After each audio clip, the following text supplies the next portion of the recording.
Comment automatiser son blog WordPress? Quel plugin WordPress pour travailler plus vite avec WordPress et limiter son temps d'intervention lorsqu'on publie un article? Bienvenue à toi entrepreneur dans cette émission Parlons Business, cette émission publiée tous les jours dans le seul but de t'aider à accélérer ton entreprise.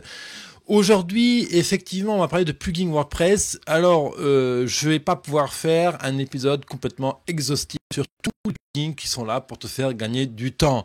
C'est vraiment beaucoup de travail. L'idée, c'est que je vais donner à peu près 8 plugins qui vont te permettre de bien travailler avec ton WordPress et de gagner du temps. Et je vais te rappeler 2-3 petites fonctionnalités qui existent, qui vraiment peuvent donner du sens à ton marketing sur ton blog.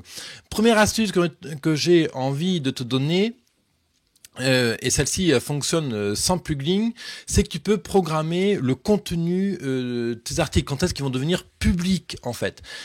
Tout simplement, imaginons que tu publies 4 articles par mois, donc un par semaine, et que tu as déjà écrit tes articles. Dans ce cas-là, tu peux donc enregistrer tes articles dans ton WordPress. Et sur la droite, tu as le bouton publier. Mais juste avant de faire publier, en fait, au-dessus, tu as une date. Et tu peux choisir la date à laquelle ils seront rendus publics. Ça, c'est le premier point qui te permet d'automatiser la publication de tes articles. Donc là, tu peux mettre tes 15 articles dans ton WordPress et ça tourne tout seul. Un deuxième truc qui va être intéressant, c'est que maintenant que tu as programmé tes articles, mais comment on fait pour soit diffusé sur tes réseaux sociaux, donc Facebook, Google+, LinkedIn, Viadeo, Pinterest, bref, tous les réseaux sociaux. Pour ça, il existe 3 grands plugins qui travaillent très bien. Alors, t'es pas obligé d'avoir les 3 en même temps, d'ailleurs, ce serait peut-être pas forcément le plus intelligent. Donc, c'est 3 plugins qui te permettent d'automatiser la diffusion de ton travail sur les réseaux sociaux. C'est Nextscript, Hootsuite et Buffer. Ces 3 plugins sont extrêmement bien ficelés. Ils fonctionnent vraiment. Ils sont accessibles à tout le monde, même si t'es pas expert en plugins. Ils sont pas très compliqués. Alors ils sont pas gratuits. Ils ont tous un mode gratuit qui te permet vraiment de découvrir comment ils fonctionnent et qu'est-ce qu'ils permettent de faire. Puis même sur les options payantes, ça vaut quand même la peine parce que ils te font gagner un temps fou. S'ils te 20 minutes par publication, et si tu fais quand même 4 articles par mois, ça fait quand même 1 heure d'économiser par mois, donc c'est énorme. Si tu écris un article en 2 heures, eh bien si tu arrives à économiser 1 heure par mois, tu peux écrire un article de plus. Donc, Nextscript, Hootsuite et Buffer sont 3 articles principaux très complets, plugins qu'on installe directement dans son WordPress. Ils ont aussi un service web donc que tu peux utiliser directement sur leur site internet. Alors, ne t'inquiète pas, aujourd'hui on publie l'émission numéro 210 et tu peux retrouver le résumé comme d'habitude des plugins que je vais citer sur biz200.fr/go/210. Ensuite, j'ai envie d'aborder avec toi 4 autres plugins qui vont être là pour faire vivre ton travail.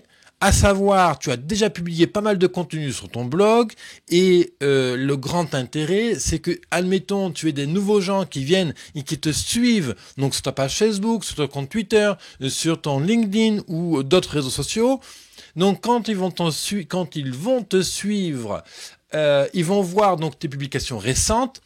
En revanche, ils n'ont pas forcément le temps d'aller fouiller sur ton blog les anciens articles que tu as déjà pu publier. Ce qui peut être très judicieux de faire, c'est d'avoir des plugins qui vont prendre tes anciens articles et qui vont les publier automatiquement pour toi sur tes différents canaux de communication. Et pour ça, tu as typiquement 3 plugins qui travaillent très bien.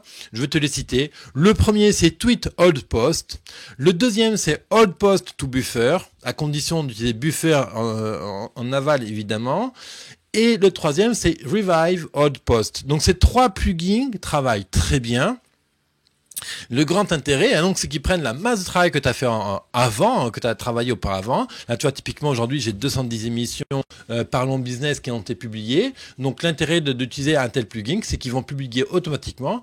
Et c'est toi qui règles la fréquence de publication, évidemment. Est-ce que c'est 2 par jour? Est-ce que c'est 3 par jour? Etc. Donc, vraiment, le premier intérêt, c'est que les nouveaux followers de tes comptes sociaux découvrent les vieux contenus que tu as publiés. Le deuxième avantage de travailler comme ça aussi, c'est que Facebook estime que pour que tu vailles la peine, il faut publier minimum 3 publications par jour, ce qui est énorme évidemment. Alors évidemment, ton public ne peut pas forcément suivre 3 publications par jour ou même 4. Moi déjà, quand j'ai quelqu'un qui publie une fois par jour, il faut quand même une certaine rigueur pour le suivre au quotidien. Alors 3 publications par jour, ça peut faire difficile. Ce qui compte, à mon avis, c'est que tes followers voient tes titres et te voient régulièrement, en fait, apparaître dans leur tableau, dans leur mur, dans leur flux. L'intérêt, c'est que tu restes vraiment toujours en permanence dans leur prégain quand même marketing pour ça. Après, bien sûr, il faut trouver le juste milieu pour ne pas les saturer. Si tu publies tous les jours ton contenu comme moi, de tels plugins vont avoir un intérêt limité. Parce que moi, évidemment, mon intérêt, c'est que mon public se concentre essentiellement sur la publication du jour et non pas sur les anciennes publications. Par contre, si tu publies 1 fois par semaine ou 2 fois par semaine, c'est très intéressant pour toi d'occuper l'espace vide avec tes anciens articles, surtout si tu as une base qui est supérieure à, admettons, à 70, 80 articles. Si évidemment ton blog est tout neuf et que tu n'as que 10 ou 20 articles, ces plugins ne vont pas te correspondre pour l'instant. Donc il s'agit de Tweet Old Post to Buffer et de Revive Old Post. Le quatrième uniquement sur ta page WordPress. L'intérêt, c'est que tu publies un article, donc tu vas avoir une page article avec un titre, des images, du contenu, peut-être des vidéos, de l'audio. Imaginons que ton article explique comment faire de belles vidéos avec les appareils photo Nikon, pour être exact. Et l'intérêt, c'est que toi, d'ailleurs, c'est déjà un sujet que tu as traité, mais avec les appareils Fujitsu, avec les appareils Olympus, etc. L'idée, c'est que ce plugin, donc Yet Another Related Post, va automatiquement ajouter un bloc en bas de ton article ou sur la colonne latérale, donc sur la sidebar, qui va lister 15 articles qui traitent d'un sujet similaire, ce qu'on appelle les articles connexes. Donc l'intérêt, c'est que ton visiteur arrive, il est intéressé par le sujet, il consulte ou pas cet article, donc qui traite de comment faire des belles vidéos avec les Nikon, et il va tomber sur ce bloc donc qui titre non similaire, articles connexes, ces articles peuvent vous intéresser, et là, ça nous liste les différents articles utiles. Et les différents articles utiles, et en même sujet que l'article en cours. Le grand intérêt aussi de ce plugin, c'est pour le référencement. C'est que si tu n'as pas le temps d'intégrer des liens dans ton texte, c'est quand même très recommandé, l'intérêt c'est qu'automatiquement ce plugin va insérer des liens pour faire des pointages entre articles. Ce qui est très intéressant et important, c'est de bien configurer ce plugin. Bien le configurer, ça veut dire qu'il faut qu'il ne liste automatiquement que les articles de la même catégorie de l'article en cours. C'est très très important pour bien respecter les silos, les colonnes, le cocon sémantique. Si tu ne sais pas qu'est-ce que c'est le cocon sémantique, c'est une technique de référencement naturel, et je t'invite à aller sur mon blog business100.fr/blog, et tu as un champ de recherche, tu tapes cocon sémantique. Je t'ai fait déjà des épisodes qui expliquent comment fonctionne le cocon sémantique, à quoi ça sert et en quoi cette technique est complètement révolutionnaire pour se faire positionner sur Google en fait. Le dernier plugin que j'ai envie de traiter, de te parler avec toi, c'est un plugin qui travaille avec Contact Form 7. Tu as, comme à mon avis, tous les sites internet d'une page contact, une page pour récupérer des questions, des sur biz200.fr/question, c'est-à-dire c'est une question, mais tu peux aller voir et poser ta question, j'y répondrai au prochain épisode. L'intérêt, c'est que tu as un formulaire. Donc ça, c'est Contact Form 7. Il gère les formulaires. C'est très simple, pas dans notre professionnel. L'intérêt, c'est que, admettons, tu as une page contact et les personnes se laissent très souvent leur prénom et leur email.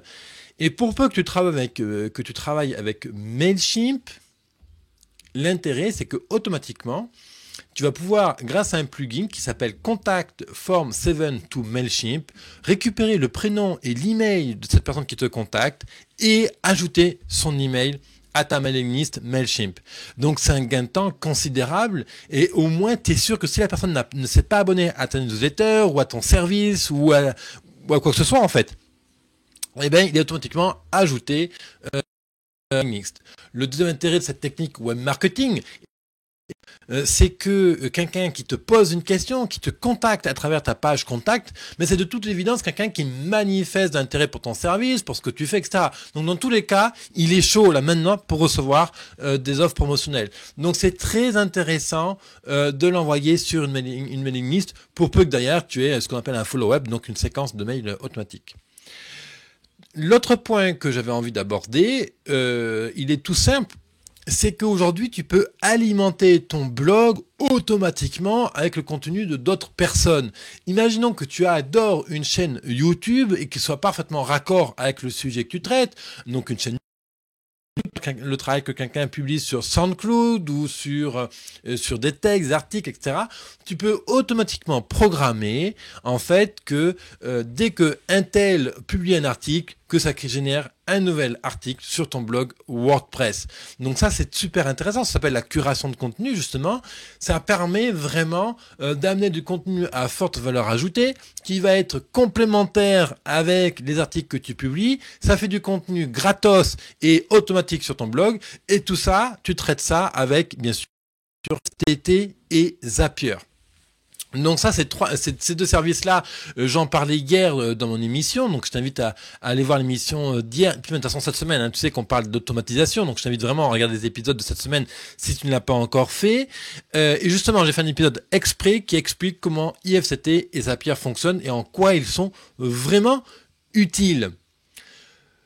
Zapier et IFTTT permettent donc de nourrir ton blog, mais ils permettent aussi de t'aider à la diffusion et à la maintenance de ton blog. Chaque fois que tu publies un nouvel article sur, admettons, ton WordPress, qu'est-ce que doit faire? Envoyer un fichier sur WordPress, sur Dropbox, envoyer un truc sur Twitter, sur Facebook, sur blog, etc., etc., Trumble, voilà, bref.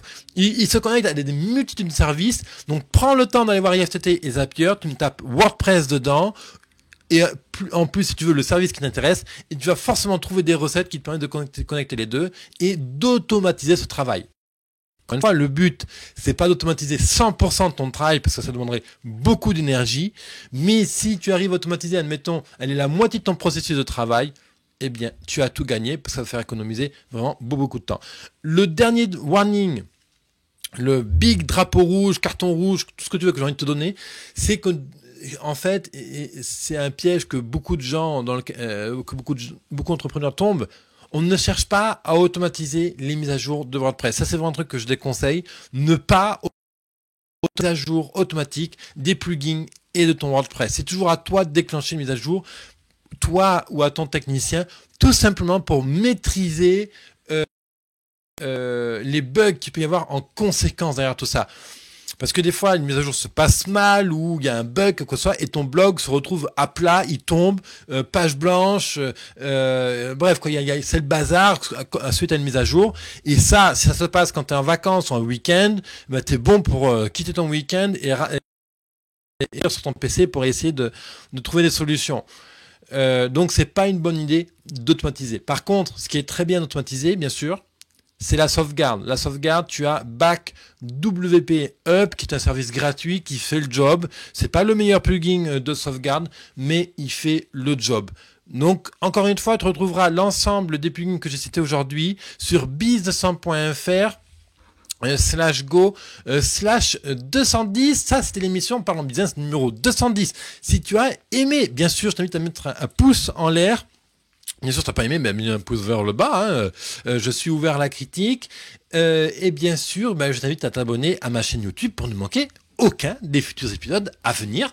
Moi, je te retrouve demain. Demain, on aura la chance d'être accompagné par un entrepreneur qui nous racontera un peu son parcours. Voilà, je te souhaite une très bonne journée, très cher entrepreneur. Pose-moi tes questions, je suis à ton écoute, j'y répondrai dans le prochain épisode. À très vite, bye bye.